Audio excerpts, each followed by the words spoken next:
Welcome to today's episode of Forgiving the Girl Inside, a Matter of the Heart. Today we have the amazing, beautiful Shelley Meche'tte, who's going to be sharing her story of forgiveness. She is an incredible author. She has her purpose as a success and confidence coach. She has an international empowerment speaker, or she is an empowerment speaker, and she's extremely passionate and dedicated to empowering women through strategized personal and professional development. Best-selling author and founder of the women's organization, the PowHERful Woman. Welcome so much. Thank you for being on this platform. Thank you for having me. Story. Thank you for having me. I'm so excited to hear your story of forgiveness. We talked pre-show a little bit about what we may be talking about. So we're just going to kind of see where this direction goes. Let's go.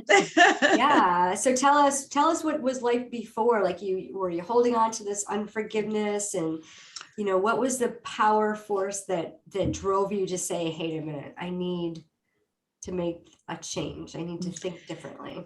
Here's what's funny about that question. Excuse me. I didn't think I was holding on to unforgiveness.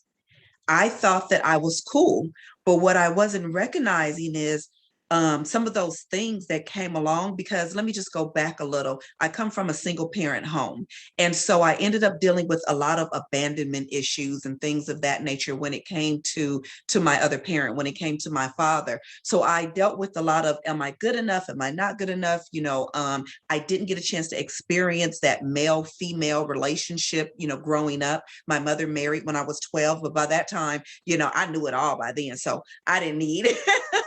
I don't need nothing. So I was already, by the time she married, 12, 13, however old I was, already had my ideologies of men, relationships, things of that nature. And so even though my stepfather was a wonderful man, I always kept a bit of myself, for me. So I still think there was a blockage there that wouldn't allow him to get as close as maybe he even wanted to, for that fear that there would be some abandonment, that fear that you would hurt me, that fear that, that maybe I'm just a tag along because you really wanted to marry my mother, but I just happened to be, a part of that package deal. So all of these things I kept with me and I took with me, but I never really thought that I had unforgiveness about myself. Looking back on it, what I realized is all of those feelings, all of that anxiety, all of those thoughts, they played a huge role in the decision making that I did afterwards. And when I found myself driving down the street one day and I was just bawling, crying, and I was just so angry, and I had all of this anxiety, built up in me, that is really when I realized, oh, wow, I'm dealing with a bunch of emotions that I didn't even know was there. And one of those emotions was being able to forgive my father for abandoning me. Yeah, and so many of us have that issue where our fathers abandon us. My dad abandoned our family when I was 2-3 years old. And it really takes a toll on you. And you don't even think about the effect of it. And when you're a little kid and, back in the 70s and 80s, when you're growing up, it was kind of like the normal thing. And like, get over it. We don't talk about your feelings. Exactly.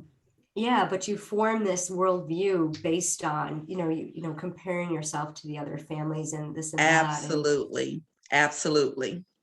Yeah. Yeah. So and for me, a lot of my friends, it was kind of a mixture. So you had a nice amount of them that came from single parents, but most of them came from a 2-parent home. And so when I finally became a 2-parent home, I felt like, yay, I fit in now, I'm in a 2-parent home too, but mine came with other things that theirs may not have come with. Mine came with feelings, feelings that as a child, you don't know what to do with those things. You don't know how to handle those things. You don't even know, like I said, in my case, I didn't even know I was dealing with that. As a kid, you internalize a lot of these things.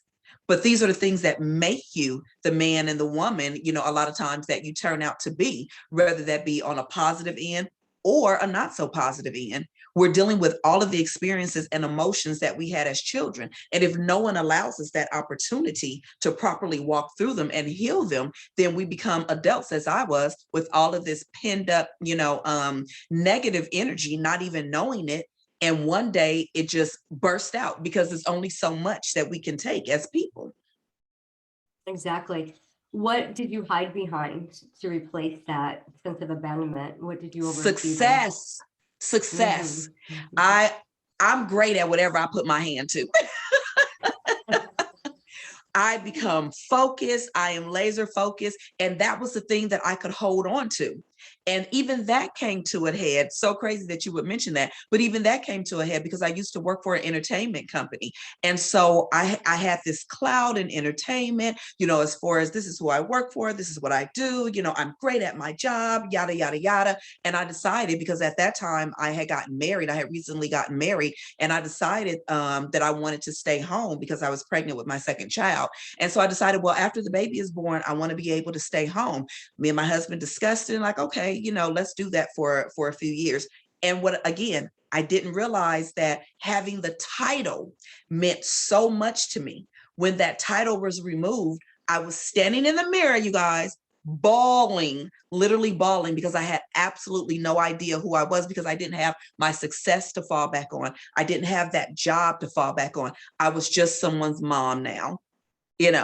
I was just someone's wife. Oh, I'm just a housewife. And there's no such thing as just anything. You're just amazing and awesome and talented and gifted. But I couldn't see that because I had hidden all of those insecurities in the success of my career. That's amazing how we lose our identity when something like that happens, because we poured Absolutely. so much into that achievement, that success. And then when it's Yes, taken from you, you're like, who am I and what am I going to do? exactly. And that's, and I was saying, but that's the whole thing that kind of also helped my forgiveness. Mind you, I was driving down the street bawling. Y'all see the significance, bawling here, bawling there, because when I was crying, I was really crying. And so I ended up, like I said, I was driving and I was, doing my part of like really trying to figure out who I was in the midst of safely trying to get home. But what happened, as well as when I left my job, I found myself boohooing again, standing in the mirror like, okay, well, what is the problem? And that's when I really, really found out you've never 100% really tapped into that pain. And now you got all the time in the world. There is nothing, that's keeping you from that. And I had to tap into the pain from my parent. I had to tap into the pain from an abusive relationship. I had to tap into the pain that because of someone else's abuse, I didn't understand, love, or know myself. I had to tap into all of those things to find out who I was. And in order to find that out, I literally had to start with forgiving 3 people: the one who hurt me, the second one who I felt hurt me, and myself for feeling like it was my fault for being hurt. I love that. I love that. Who was the hardest person to forgive? Oh gosh, myself. Myself. And I feel like by this time my natural father was already deceased. So I feel like it was easier for me to kind of forgive him because I knew that I wasn't going to get that closure. So that's not something I was after. I really came to the conclusion, this is who this person was. For whatever reason, I cannot tell you, but for whatever reason, he couldn't give me what I should have had at that time. He didn't give me what it was that I needed. There's nothing I can do about that. The man is dead and gone. Now, what happens now depends on me. So his was a little bit easier to forgive because I could rationalize my own conclusion. It's not like I was asking him for forgiveness and he's like, brushing me off. No, I was able to reconcile everything and I was able to move on with the fact that you weren't able to do it. For whatever your reasons are, I don't know, but I can't allow your error, your mistake, your inability to hinder who I am.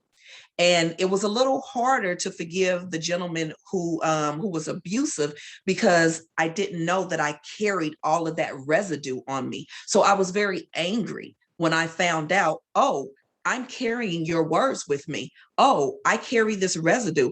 oh, I'm angry because of you. So it was a little bit harder to forgive him. And then I switched that onto myself, going, well, you should have known. Well, you should have seen. Well, why did you stay? Well, da da da da da. So breaking through all of that, it was a process. It was a process. It is, and it's a healing journey that it takes time. And Absolutely. and forgiveness, especially towards ourselves, is so misunderstood because people think it comes with conditions, and it doesn't. It's I forgive you, period. And the Period. person doesn't even have to hear those words. They don't ever have to hear those words. It's Yes. for our own healing. And when you could tell yourself or that other person, and when you can tell yourself about that other person, I forgive so and so, period, that's what's Yes. going to begin the grieving process. And that's when you're going to start to heal and work Mhm. through that. And I like But to I say, think that's so what like, we're afraid of, Lisa. I think we're afraid of yes, the grieving process. If I could just say, I forgive you, and it's done and it's over and I can move on, that's great. What we don't want is the process, oh, because we go from admission to the grieving process, which includes the pain, the anger, the guilt. We go through a whole process. But all of this is necessary for us to be able to find who we are, who we were created to be, walk in that promise, walk in those gifts, walk in those in that talent. We need to be able to break those things down to live authentically and in authentic happiness. And that's what I wanted. I wanted to find out, who is this Shelley girl? Who is this Shelley girl? I don't want her to just be the girl who was abandoned. I don't want her to be the girl who suffered abuse. I don't want her to be the girl who was a great employee. Who is the woman that is looking at me in the mirror? And that was a whole process in itself to come to and enjoy the journey of learning who Shelley Meche'tte was and is. The journey doesn't stop. I find out new things about myself. Some I like, some I'm like, oh, we could leave that. so true, so true. And forgiveness is the bridge to joy. And it's Absolutely. unspeakable joy that you have in your heart that no one can take from you, regardless of your circumstances. Mm-hmm. And I know you have your own coaching program. In my coaching program, Divine Heart Alignment, we invite God to be our CEO, and then we begin that forgiveness process, that grieving and that Mm-hmm. bridging that forgiveness to joy, because no Yes. one, when you could give thanks in all circumstances and look at those situations, those people, and yeah, they've hurt you, hurt people, hurt others. But when you can understand that forgiveness releases you from that bondage that ties you to that Absolutely. person, that's when you're going to see that true joy, that true Yes, happiness. absolutely. So tell us about your program. Yes, I have a course that I actually just put out called Mastering Purpose is Mastering Your Life. And I absolutely love the course. I love the course because it comes from my heart. It comes from who I am. I had to learn how to master me, master my purpose, master my gifts, master who I am. I had to learn to do that in order to truly be able to master my life. I had to know who I was, who God created me to be, all of the things that come along with who he created me to be. And then I was able to master everything around me. You become the best person for others when you become the best person for you. And you become the best person for you when you line yourself up with who God has called you to be. And it seems simple and it seems easy, but we go through so much to get to, who is this woman that God has called me to be?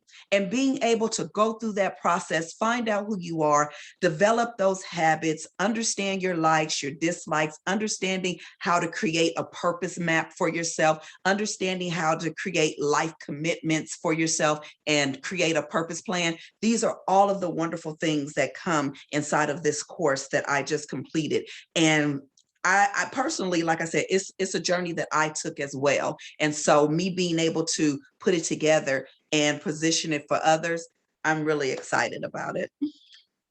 Yeah, and being in total alignment with the way God created you, using your gifts and talents to do your purpose. We all Absolutely. have a mission, and we hide behind that mission because we're so much in the pain. And I'm starting a not-for-profit Divine Timing Ministries, which is going to be helping women who need post-abortion care, because we don't talk about the emotions and the pain that we bury, and No. as for myself, I've had 2 abortions and it totally devastated me, and I didn't know who I was or what my purpose was, and I hid behind success in my career and Wow. volunteering and people pleasing, and Mm-hmm. just to realize when I was able to truly forgive myself, it was a long journey. Mm-hmm. And to be able to freely forgive and understand that no matter what I've done, God loves me, and seeking God that loves you. beautiful mercy. And each and every one of us, he gives us a job, a mission, and we hide Absolutely. behind it. And I was reading the other day, I'm studying the life of Christ, and it was talking about how we open the door for Satan. And when you look in the mirror and you tell yourself you're not good, you're calling God a liar, because God made you good. He He made you in made his you. image, right? He Exactly, made you in his exactly. image. He made you unique. He made you special. He even gave you your own thumbprint. You so special. So Yes. who's lying here? It's certainly not him. So I have to line my thoughts up, my tongue, my mind. I have to line it up with who he has called me to be. That's where all of the freedom and forgiveness is. It's in him. Amen. It It's in is. him. And when we take on his love, when we take on his peace, when we allow him to be our father, I'm getting excited, but when we allow him to take that position in our lives, we're able to experience those things that I wasn't able to experience with my father. When I line myself up with my heavenly father, no, the experience is not 100% the same. No, being an earthly father is different from being a heavenly father, but the love that God gives, the acceptance that God gives, the comfort that God gives, that cannot be replaced by anything in this world. So even for those who didn't get, like myself, who didn't get a chance to experience that, we still get a chance to experience the Father. We do. And he reveals himself in creation, the special revelation in his word, which is so Mm-hmm. powerful. And when we can just focus on that and invite God to be our CEO, mountains move. And Yes. it's a beautiful, beautiful journey. And I just love your mission and what you're doing and how you've come to this realization with all of the experience that you've had. You have the beautiful book. We're going to put those Thank links you. to connect with you in the description.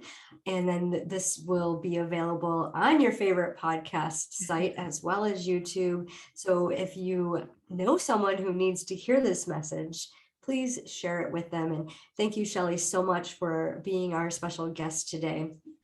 Thank you. I want to leave your audience with a free gift for those of you who are looking and who are seeking your purpose, who are looking for direction. Please feel free to download my guide, five purposeful ways to discover purpose. Lord, I got it all backwards. 5 powerful ways to discover purpose. You can grab that on my website. It's ShelleyMeche'tte.com/freebie. And please start your journey. Allow God to take you and move in your life and use you for who he has called you to be. Yes, absolutely. So we'll include that link in the description as well. And remember, divine timing is now. It is today. Mindset is the crux of all that we do. It's a matter of the heart.